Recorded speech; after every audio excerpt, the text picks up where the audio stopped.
अस्सलाम वालेकुम नाज़रीन, महरान टीवी न्यूज़ में के पहली कार माहा फराशा सब खां पहिरियों हिकु नज़र अहम ख़बरुनि ते।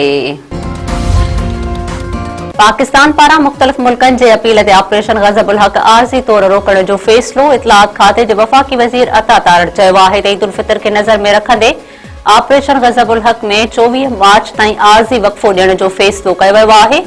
सऊदी अरब, कतर ऐं तुर्किया जी दरख़्वास्त ते ऑपरेशन रोकियो आहे। सोशल मीडिया ते जारी कयल बयान में अता तारड़ चयो आहे त ऑपरेशन गज़ब उल हक़ तहत हिन वक़्त ताईं तालिबान रिजीम जा 707 दहशतगर्द मारिजी ऐं 938 ॼणा ज़ख़्मी भी थी चुका आहिनि। हिन वक़्त ताईं अफ़गान तालिबान जूं 252 पोस्टूं तबाह ऐं 44 ते कब्ज़ो कयो वियो आहे।